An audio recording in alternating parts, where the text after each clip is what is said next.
এবার বাংলার জন্য জাতীয় সঙ্গীতের ঘোষণা করেছেন মুখ্যমন্ত্রী মমতা বন্দ্যোপাধ্যায়। এবং যে বিষয়টা সবথেকে বেশি এই মুহূর্তে চর্চার হয়ে দাঁড়িয়েছে, যে দেশের মধ্যে থেকে একটি রাজ্য এবং সেই রাজ্যে কিভাবে আলাদা করে জাতীয় সঙ্গীত হতে পারে, যে প্রশ্নটা বিভিন্ন মহল থেকে ইতিমধ্যেই উঠতে শুরু করে দিয়েছে। এমনকি মমতা বন্দ্যোপাধ্যায় যখন তিনি এ ঘোষণা করেছেন যে রাজ্যের জন্য যে জাতীয় সঙ্গীত অর্থাৎ বাংলার মাটি বাংলার জল, যখন এই সঙ্গীত গাওয়া হবে তখন সবাইকে দাঁড়াতে হবে। মুখ্যমন্ত্রী মমতা বন্দ্যোপাধ্যায় তার এই ঘোষণা এবং তারপরে গোটা রাজ্য জুড়ে তোলপাড় পড়ে গিয়েছে। কি বলেছিলেন মমতা বন্দ্যোপাধ্যায়, শুনুন আগে। আজ থেকে আমরা এখানে শুরু করলাম বাংলার যে গান, রাজ্য সঙ্গীত, জাতীয় সঙ্গীত রাজ্যের বাংলার মাটি বাংলার জল।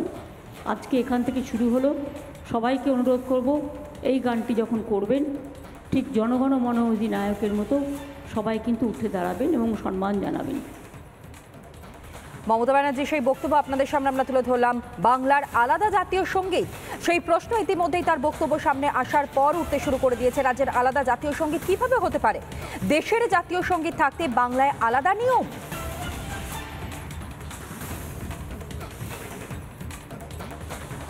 এবং বাংলার মাটি বাংলার জল করার জন্য অর্থাৎ রাজ্যের জাতীয় সঙ্গীত করার জন্য অনুরোধও সামনে এসেছিল।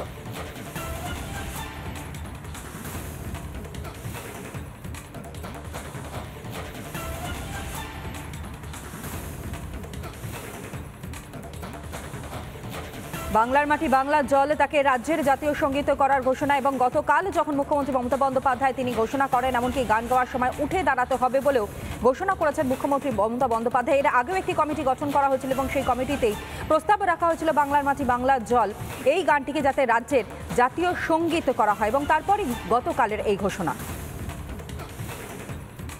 আমি আপনার অনুমতি নিয়ে এই সভায় সকলের উদ্দেশ্যে যে প্রস্তাব আজকে পশ্চিমবঙ্গ দিবস এবং রবীন্দ্রসঙ্গীত রাখি বন্ধনের সময় যে গানটি রবীন্দ্রনাথ ঠাকুর লিখেছিলেন, বাংলার মাটি বাংলার জল, তাকে বাংলার রাষ্ট্রীয় সঙ্গীত হিসেবে করবার জন্য জনগণ মন অধি আমাদের রাষ্ট্রীয় সঙ্গীত। কিন্তু বাংলার যে সঙ্গীত, বাংলার একটা নিজস্ব সঙ্গীত থাকা উচিত, অন্যান্য রাজ্যেও আছে। সেটা করবার জন্য যে প্রস্তাব এনেছেন সেটাকে আমি সম্পূর্ণভাবে সমর্থন করছি। যেখানে দেশের জাতীয় সঙ্গীত রয়েছে সেখানে বাংলার জন্য আলাদা জাতীয় সঙ্গীতের ঘোষণা, সেটা কি খুবই প্রয়োজনীয় ছিল? কি বলছেন বিশেষজ্ঞরা এবং একই সঙ্গে রাজনৈতিক মহলের ব্যক্তিত্বরা, শোনাবো। মুখ্যমন্ত্রী বলছেন যে আজ এখান থেকে শুরু হলো বাংলার জাতীয় সঙ্গীত, বাংলার জল বাংলার মাটি। আমি সবাইকে অনুরোধ করবো এটা গাওয়ার সময় উঠে দাঁড়াবেন। ফিল্ম ফেস্টিভ্যালেও আমরা এটা গাইবো, বিধানসভা মিউজিয়ামে উদ্বোধনী কি এরকম বলবো? মিউজিয়ামে বরঞ্চ উনি যে বিধানসভা যখন ভাঙচুর করেছিলেন ওই চেয়ারগুলো সাজিয়ে রাখুন, তারপরে এই সমস্ত নিয়ে কথা বলার উত্তর দেবেন। তো এটাও একটা নতুন মনে হয় কৌশল। বিধায়করা বিধানসভার মধ্যে যখন বসে থাকবে তখন যদি কোনো কারণে তারা না ওঠেন তাহলে আবার তাদের বিরুদ্ধে অ্যারেস্ট অর্ডার করার জন্য মুখ্যমন্ত্রী নির্দেশ দেবেন। এটাও একটা পলিটিক্যাল স্ট্র্যাটেজি। এটা বিজেপিদের হেনস্থা করা, কালিমালিপ্ত করা এবং জনমানসে এটাকে নিয়ে গিয়ে দেখানো যে বাংলার জাতীয় গানকে অবমাননা করে। এটা একটা বিচ্ছিন্নতাবাদী তো প্রক্রিয়া। বাংলার জাতীয় সঙ্গীত সেটা আবার কি? এরা কি ধীরে ধীরে পশ্চিমবঙ্গবাসীকে ক্রমশ বিচ্ছিন্নতার দিকে নিয়ে যাচ্ছেন?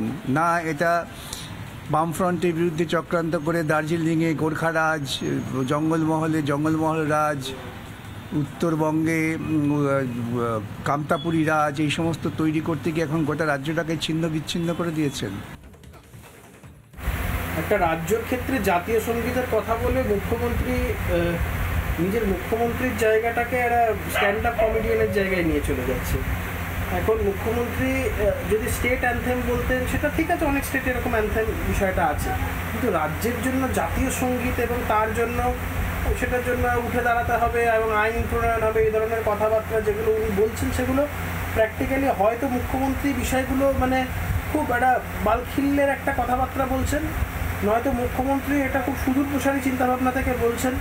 এটা মানে অন্যরকম কোনো দেশবিরোধী চিন্তাভাবনা কি মুখ্যমন্ত্রীর মনে আছে? এই প্রশ্নগুলি আমাদের মনে যাচ্ছে।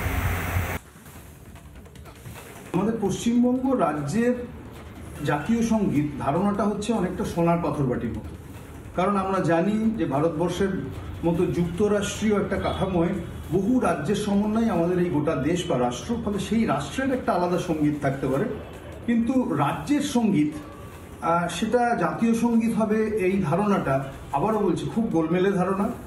যদি এটা স্লিপ অফ টাং হয় আমি খুশি হব। কোনটা মুখের কথা এবং কোনটা মনের কথা বোঝা খুব মুশকিল। জাতীয় সঙ্গীতকে নিয়ে এ রাজ্যে যে কদর্য নিম্নমানের রাজনীতি শুরু হয়েছে, সেটা আমাদের ভারতবর্ষের দুর্ভাগ্য, আমাদের রাজ্যবাসীর দুর্ভাগ্য।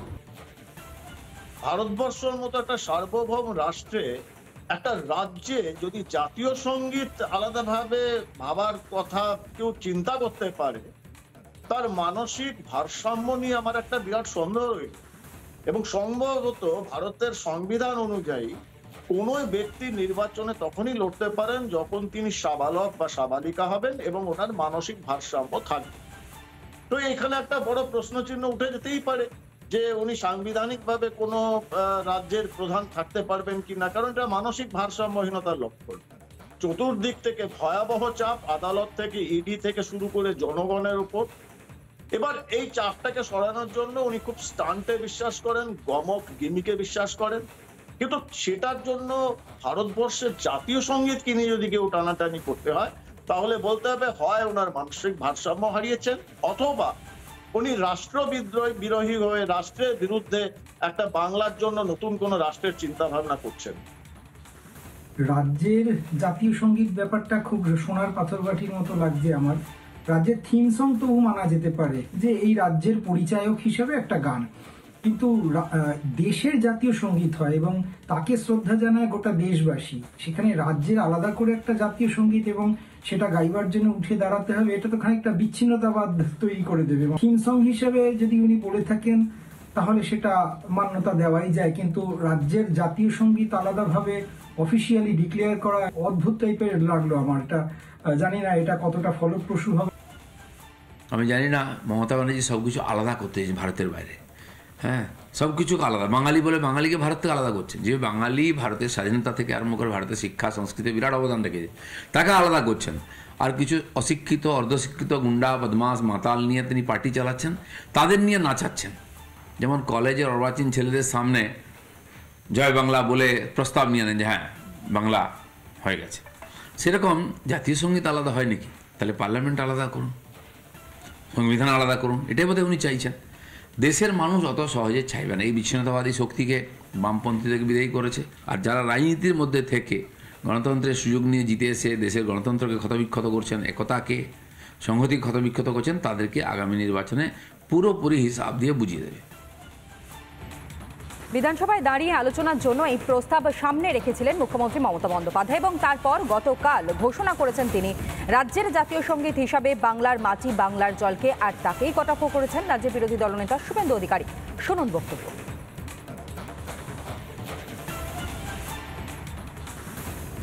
আজ থেকে আমরা এখানে শুরু করলাম বাংলার যে গান, রাজ্য সঙ্গীত, জাতীয় সঙ্গীত রাজ্যের, বাংলার মাটি বাংলার জল।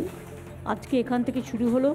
সবাইকে অনুরোধ করব, এই গানটি যখন করবেন ঠিক জনগণ মন অধিনায়কের মতো সবাই কিন্তু উঠে দাঁড়াবেন এবং সম্মান জানাবেন। তিনি পশ্চিমবঙ্গকে ধ্বংস করতে চান, পশ্চিমবঙ্গকে আলাদা দেশ বানাতে চান, সংবিধান মানেন না, ভারতবর্ষের আর্মিদের ছোট করেন, বিএসএফকে রেপিস্ট বলেন,